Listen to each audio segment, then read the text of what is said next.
تو پھر سمندر ہو یا جھیل ہو پھر اس کی موجیں بھی اٹھنا شروع ہو جاتی ہیں. جی ہاں، تو بڑی بڑی لہریں اٹھی اور لہریں کشتی پر یہاں تک آئیں اور لہریں کشتی پر یہاں تک آئیں کہ کشتی پانی سے بھری جاتی تھی. کشتی پانی سے بھری جاتی بھری جاتی تھی. پانی کی لہریں بڑی تھی، اس وجہ سے وہ جمپ کر کے کشتی کے اندر آ رہی تھی. پانی کشتی کے اندر بھرنا شروع ہو گیا، یہاں تک بھرنا شروع ہو گیا کہ جو شاگرد تھے وہ پریشان ہو گئے کہ جیسے پانی بڑھتا جا رہا ہے ہم نکال تو رہے ہیں لیکن جتنا نکال رہے ہیں اس سے زیادہ آ رہا ہے. تو انہیں یقین ہو گیا کہ جس سپیڈ سے پانی کشتی کے اندر آ رہا ہے یہ تو اتنا پانی آ رہا ہے کہ شاید ہم اس کو نکال بھی نہ پائیں اور کشتی ڈوب جائے. اور اگر کشتی ڈوب گئی تو پھر کیا ہوگا؟ پھر تو ہم ڈوب جائیں گے، مر جائیں گے. جی ہاں. اور وہ خود پیچھے کی طرف گدی پر سو رہا تھا. جی ہاں، اور وہ خود کون؟ یسوع مسیح ناصری جو تھے وہ کشتی میں پیچھے کی طرف سو رہے تھے. پیچھے کی طرف سو رہے تھے. کس جگہ پہ؟ پیچھے کی طرف. ایسے نہیں بیٹھے تھے، وہ تخت نشین تھے، وہاں پہ گدی پہ بیٹھے. پڑھیے پھر. اور خود پیچھے کی طرف گدی پر سو رہا تھا. گدی پر سو رہا تھا، عام جگہ پہ نہیں، ننگی جگہ پہ نہیں، بلکہ کیسی جگہ تھی؟ گدی بھی وہاں رکھی ہوئی تھی.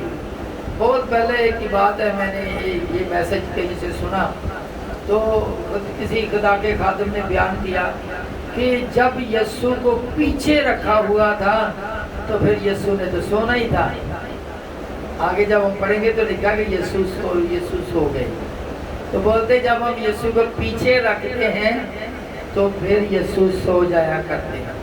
حالانکہ ایسے نہیں ہے، کیونکہ میں اس فیلڈ کا بندہ ہوں. تو بھائی جی، جو کشتی کے سب سے پیچھے بیٹھتا ہے وہ سب سے بڑا بندہ ہوتا ہے. سب سے پیچھے جس کو جگہ دی جاتی ہے وہ وی آئی پی کو یا وی آئی پی کو جگہ دی جاتی ہے. کشتی کے پیچھے ٹلر لگا ہوتا ہے، رڈر لگا ہوتا ہے، جہاں سے پوری کشتی کی موومنٹ کنٹرول ہوتی ہے. تو جو موومنٹ رڈر کو کنٹرول کرتا ہے وہ ناخدا یا ناکوا کہلاتا ہے. وہ کہاں بیٹھتا ہے؟ سب سے پیچھے گدی پہ بیٹھتا ہے. جگہ انہوں نے بالکل صحیح دی تھی، یسوع کی رسپیکٹ پوری تھی، بالکل صحیح جگہ تھی، صحیح جگہ تھی. غلط نہیں انہوں نے پیچھے بٹھایا تھا. پیچھے کی جگہ جو ہوتی ہے وی آئی پی کی جگہ ہوتی ہے. جی ہاں. اور وہ خود پیچھے کی طرف گدی پر سو رہا تھا. مسئلہ کیا بن گیا کہ یسوع ہے تو پیچھے بیٹھا، مقام صحیح دیا. یسوع کو اس کے شاگردوں نے اس کو مقام صحیح دیا، بیٹھا صحیح جگہ پہ، بٹھایا صحیح جگہ پہ. لیکن کیا ہو گیا؟ یسوع سونا شروع ہو گیا. یسوع سو گئے. اللہ، یہ کیا بات ہے؟ جگہ بھی صحیح پہ بیٹھے ہیں. جس کشتی کا ناکوا سوجے، ناخدا سوجے، تو اس کشتی تو شتر بے مہار کہیں پہ بھی چلی جائے، ڈوب جائے یا راستہ بھول جائے یا کچھ بھی ہو سکتا ہے. اصل میں سونے کی وجہ کیا تھی؟ اس پر غور. یسوع پیچھے اپنی جگہ پہ بیٹھے ہوئے ہیں اور کشتی کے کنٹرول والی جگہ پہ بیٹھے ہوئے، لیکن یسوع سو رہے ہیں. یہاں پہ یہ ثابت کیا گیا کہ جس کشتی کا ناخدا، جس کشتی کو چلانے والا سو جائے اس پر آندیاں، طوفان، مصیبتیں آ ہی جاتی ہیں. لیکن یہ غور کرنے کی بات ہے کہ یسوع سو کیوں گیا؟ اس لیے کہ یسوع وہاں پہ اکیلے ہی بیٹھے. یسوع اس لیے سو گئے کہ یسوع وہاں پہ اکیلے ہی بیٹھے تھے. تو شاگرد کہاں گئے؟ یسوع کے ساتھ وقت گزارنا تو ایک ایک لمحہ باعث برکت ہے.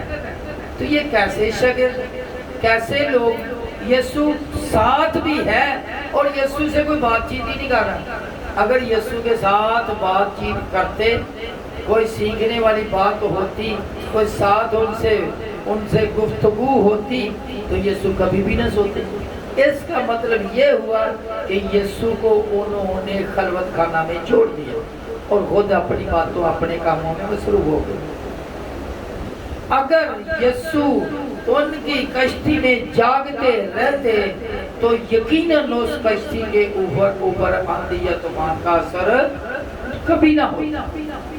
اس کا مطلب کہ کشتی پہ آندھی طوفان کا اثر لانے والے وہ خود شاگرد ہیں جنہوں نے یسوع کو سونے کا موقع دیا۔ آج بھی وہ لوگ جو خود بھی سو جاتے ہیں، یسوع کو بھی سونے دیتے ہیں، تو ان کی جو زندگی ہوتی ہے، ان کی جو زندگی کی کشتی ہے، خاندان کی کشتی ہے، وہ ڈگمگانے لگتی ہے، ڈوبنا شروع ہو جاتی ہے۔ کیوں؟ اس لیے تو یسوع کو مخاطب ہی نہیں کرتے، یسوع کو خاطر میں نہیں لاتے، یسوع کے ساتھ بات چیت نہیں کرتے، یسوع کے ساتھ وقت نہیں گزارتے، جس کی وجہ سے یسوع سو جاتے۔ اور ہو سکتا ہے ہم میں سے بھی کوئی ایسے ہوں جن کی زندگی میں یسوع سوئے ہوئے، اور جس نے سونے کا موقع دے دیا، اس کی اپنی، اس کے خاندان کی جو بولتے ہیں کشتی تو چھوٹی چیز ہے، میں یہ سمجھتا ہوں کہ ان کے خاندان کا بیڑی کیا پنجابی کشتی بھی کہتے ہیں بیڑی، تو جب بڑا جہاز ہوئے گا تو پھر کی ہوئے گا، پھر کی ہوئے گا بیڑا۔ تو جس دی کشتی وچ جس دا بیڑا ہے، بیڑے وچ یسوع سو جے تو وہ دا بیڑا کی ہوئے گا، غرق ہو جائے گا، بیڑا غرق ہو جائے گا، سمندر میں پانی کی تہ میں چلا جائے گا۔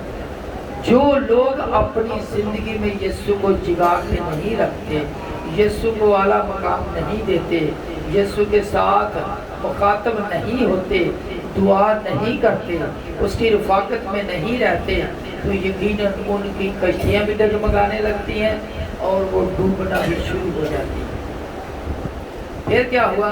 پھر ان کو یاد آیا کہ وہ تو استاد ہے، استاد سے بات کرتے ہیں۔ حالانکہ اگر کشتی ڈوبتی تو یسوع کہاں جاتے ہیں؟ یسوع تو کشتی میں تھے، پڑھیے گا۔ بس انہوں نے اسے جگا کر کہا، اے استاد، کیا تجھے فکر نہیں کہ ہم ہلاک ہوئے جاتے ہیں؟ شکریہ۔ کیا آپ سمجھتے ہیں کہ یسوع کشتی کے اندر ہے اور کشتی ڈوب جائے گی؟ ایسا ہو سکتا ہے؟ نہیں ہو سکتا۔ یہ تو معجزہ دکھانے کا ایک ڈھنگ تھا، ایک طریقہ تھا یسوع ناصری کا۔ اگر کشتی ڈوبتی، وہ بولتے ہیں، انہوں نے جا کے کیا کیا؟ یسوع کو جگایا اور کیا بولتے ہیں کہ تو سو رہا ہے اور ہم کیا ہلاک ہوئے جا رہے ہیں، ہم ہلاک ہوئے جا رہے ہیں۔ جب کہ کسی کا ایک قطرہ خون نہیں نکلا تو بول رہے ہیں ہم ہلاک ہوئے جا رہے ہیں، ان میں سے کوئی ایک بھی نہیں ڈوبا تو بولتے ہیں ہم ہلاک ہوئے جا رہے ہیں۔ تو کیا کشتی، اسی کشتی کے اندر یسوع نہیں ہے؟ اس کا مطلب ان کا اعتقاد، ان کا ایمان بھی تھوڑا سا کشتی کی طرح ڈگمگا رہا ہے، ڈاواں ڈول ہو رہا ہے۔ تو یسوع نے کیا فرمایا؟ یسوع نے اٹھ کر، اس نے اٹھ کر ہوا کو ڈانٹا، یسوع نے اٹھ کر ہوا کو ڈانٹا، یسوع نے اٹھ کر ہوا کو ڈانٹا اور پانی سے کہا، اور پانی سے کہا ساکت ہو، ساکت ہو۔ کتنی چیزیں یہاں پہ، کتنی چیزیں یہاں پہ؟ دو چیز۔ کون کون؟ نمبر ایک ہوا، نمبر دو پانی۔ دونوں بڑی خطرناک ہے۔ جب اپنی موج مستی پہ آتی ہیں، جب اوپر سے آرڈر لے کر آتی ہیں، بڑے کے بڑے درخت گرا دیتی ہیں، بڑی بلڈنگیں گرا دیتی ہیں، اور پانی جب آرڈر لے کر آتا ہے، جب پانی کو آرڈر ملتا ہے، بڑی بڑی بلڈنگیں اور بستیوں کے بستیاں ڈبو جاتی ہیں۔ تو اسی ہوا پہ اور اسی پانی پہ اسی ہمارے یسوع کا کیا ہے؟ اختیار ہے۔ اور یسوع نے کیا کیا؟ اٹھ کر ہوا اور پانی، دو چیزیں، ہوا اور پانی، دونوں کو کیا کیا ہے؟ ڈانٹا۔ میں یہ سمجھتا ہوں کہ اگر کوئی ہمارے جیسا ہوتا تو ہو سکتا ان کی مدد کرتے کہ مہربانی کر بس کر دے کہ سانو بوئی نہ دیں، لیکن یسوع با اختیار خدا ہے، اس کا اختیار آسمان اور زمین پر ہے، کیونکہ وہی خالق وہی مالک ہے۔ اسے پتا تھا کہ یہ دونوں چیزیں تو میرے کنٹرول میں ہیں، میرے انڈر ہیں، اسی لیے اس نے ان سے کوئی پیار سے بات نہیں کی، بلکہ کیا فرمایا؟ کیا کیا؟ ان کو دونوں کو ڈانٹا، ہوا کو ڈانٹا اور پانی کو بولا بس کر دے، ابھی ساکت ہو جا، رک جا، خاموش ہو جا، یہ جو تیری طغیانی ہے ختم ہو جائے۔ اور اسی وقت کیا جی، زیادہ دیر نہیں لگتی، پڑھیے گا۔ اس نے اٹھ کر ہوا کو ڈانٹا اور پانی سے کہا ساکت ہو، تھم جا، بس ہوا بند ہو گئی اور بڑا امن ہو گیا۔ بڑا امن ہو گیا، ہوا تھم گئی، پانی بھی رک گیا اور بڑا امن ہو گیا۔ جب میں سی میں جایا کرتا تھا تو سب سے زیادہ جو خطرناک سٹیٹ دیکھی ہے وہ سی سٹیٹ 9 دیکھی ہے، جس میں شپس کو ڈوبتے ہوئے دیکھا، اور ان کے لوگوں کو ہم نے پک بھی کیا، اپنی آنکھوں سے پک کیا، اور آنکھوں سے دیکھا اور ہاتھوں سے پک کیا۔ تو بڑا مشکل وقت ہوتا ہے، تو اس وقت جب تک طغیانی ختم نہ ہو اس وقت تک سکون نہیں آتا۔ تو سکون کہاں پہ آئے گا؟ یا تو ہاربر میں واپس چلے جائیں، اور یا پھر اسی طرح ہو جائے کہ آندھی اور طوفان رک جائے۔ تو کیسے رکے؟ یسوع نے اس کو روک کر دکھایا۔ جب ایسا ہو گیا تو سارے لوگ بڑے حیران ہو گئے کہ یہ کیسی بات ہے، یہ کیسا شخص ہے کہ ہوا اور پانی بھی اس کا حکم مانتے ہیں۔ پریز دی لارڈ۔ ہوا اور پانی بھی اس کا حکم مانتے ہیں۔ مجھے یاد آ رہا ہے اپنا بچپن کا ایک واقعہ ضرور سنانا چاہوں گا۔ بھائی جی، میں 8 سال کا تھا، تیسری کلاس میں پڑھتا تھا۔ ابھی غور طلب بات مجھے یاد آ رہی، تیسری کلاس میں کتنا کا بڑا بچہ ہوتا ہے، 8 سال ہوگی میری عمر تقریباً۔ تو کہیں بیٹھے ہوئے تھے باہر مربے میں کسی کے، تو وہاں پہ ایسا ہوا کہ گرمی بہت تھی، تو ایسے ہی ایک اور میرا دوست تھا، تو وہ بولتا ہے کہ بھئی آپ بولتے ہو میرا خدا یہ کرتا ہے وہ کرتا ہے، تو اگر آپ کا خدا کر سکتا تو اس کو بولو کہ بھئی ابھی گرمی بہت ہے، بارش آ جائے۔ میں نے کہا یہ تو مسئلہ ہی نہیں، ہوا بھی اس کے کنٹرول میں ہے اور پانی بھی اس کے کنٹرول میں، تو آندھی اور طوفان میں بارش میں ہوتا کیا؟ یہی تو دو چیزیں ہوتی، ابھی آ جاتا ہے۔ میں نے جس طرح ٹوٹے پھوٹے الفاظ سے دعا کر سکتا تھا دعا کی، اور خدا کا شکر ادا کرتے۔ تقریباً آدھے گھنٹے کے بعد نا بادل اٹھنے شروع ہو گئے، تقریباً 1.5 گھنٹے کے بعد، 2 سے پہلے گھنٹے 1.5 کے بعد ہلکی ہلکی بارش آنا شروع ہو گئی۔ ہم باہر ہی بیٹھے ہوئے تھے، مجھے بہت یاد آ رہا ہے۔ تو جب بارش تیز ہو گئی تو جو بزرگ بیٹھے ہوتے، بڑے ہمارے بیٹھے ہوتے، وہ بھی نا بس آنکھ چرا کے باتیں سن رہے تھے، ہماری دونوں کی بچوں کی باتیں سن رہے تھے۔ تو جب بولے لگا بارش تیز ہو گئی، چلو ابھی اندر چلے گئے۔ میں نے کہا چاچا جی ہوں اندر نہیں جانا۔ کیوں؟ اس لیے کہ بارش آئی نہیں ہے، بارش منگوائی ہے، بارش منگوائی گئی ہے، اندر کوئی نہیں جانا۔ تو خدا کا شکر ادا کرتا میں یہ سمجھتا، مجھے بہت یاد ہے میری زندگی میں جو پہلا معجزہ ہوا جو مجھے یاد پڑتا ہے، وہ خدا نے یہ کیا میری دعا سے۔ تو خدا کا شکر ادا کرتے ہیں، وہ اپنے لوگوں کی دعاؤں کو سنتا، اور ہوا اور پانی بھی اس کا حکم مانتے ہیں۔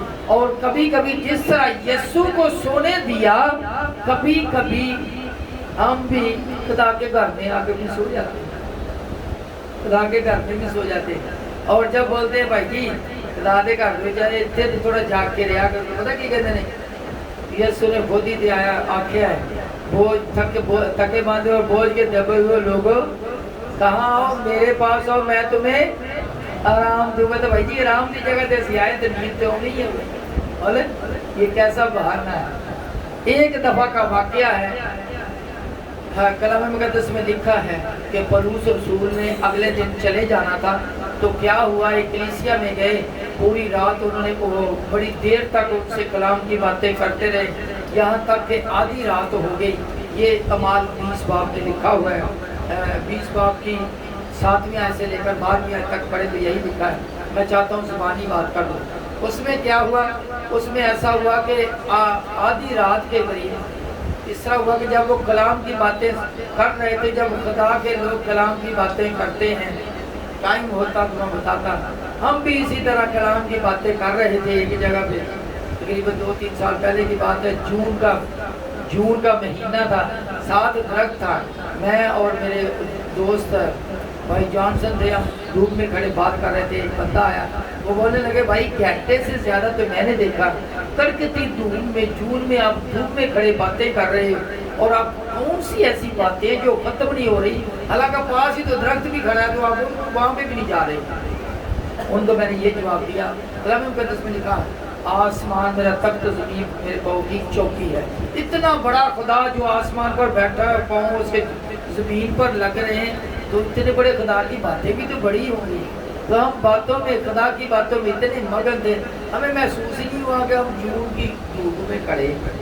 تو وہ ایسی باتیں ہیں اس کی، تو وہ باتیں کرتے کرتے کرتے دیر ہو گئی۔ جب آدھی رات ہو گئی تو ایک بندہ تھا جس کا نام یوت خس تھا، وہ کھڑکی میں بیٹھا ہوا تھا، کلام سن رہا تھا۔ تو جب وہ چراغ بھی جا رہے تھے، ان کی تھوڑی سموک کی وجہ سے یا جیسے بھی رات کی وجہ سے غنودگی اس کو آئی، تو وہ تیسری منزل سے گر گیا اور وہ مر گیا۔ ارے کیسی بات، کلام سنتے سنتے سو گیا۔ ارے ہم بھی کلام سنتے سنتے سو جاتے ہیں، سنتے سنتے اگر ہم کلام سنتے سنتے سو گئے تو ایک سنتے سنتے سو گیا تھا تو پکا ہی سو گیا تھا، مر گیا۔ جب دیکھا تو وہ تو مر گیا، تو پھر جب لوگوں نے بتایا کہ وہ لڑکا جو گرا تھا وہ تو مر گیا، تو پلوس نے بولا پریشان نہیں ہو۔ ان پلوس نے کیا کیا، اس کے اوپر لیٹ کے پھر دعا کی اور پھر وہ چلا گیا۔ جب صبح دیکھا تو وہ لڑکا زندہ ہو۔ پریز اللہ۔ کبھی کبھی ہم ہاللیلویا، کبھی کبھی ہم بھی کبھی کبھی یسوع کو اپنے ساتھ رکھتے ہوئے بھی سونے دیتے ہیں، اور کبھی کبھی ہم خود بھی خدا کے گھر میں آ کر بھی سو جاتے ہیں، کلام سنتے سنتے بھی سو جاتے ہیں اور پھر نقصان اٹھاتے ہیں۔ تو آئیے آج سنے ہوئے کلام پر غور کریں، اپنی آنکھوں کو بند کریں اور دیکھیں میں کس جگہ پہ، کیا میں بھی خدا کے گھر میں آ کر کلام کو سنتے سنتے سن ہو جاتا ہوں، سو جاتا ہوں یا سو جاتی ہوں، اور ابلیس کو موقع مل جاتا ہے، یا اور پریشانیاں میرے اوپر یا میرے گھر کے اوپر وار کرتی ہیں، اور وار کیا کرتی ہیں، پھر ڈیرے ڈال دیتی ہیں اور پریشانی بڑھتی چلی جاتی ہے۔ آئیے ہم اپنے آپ کو بند کر کے سنیں کلام پر غور۔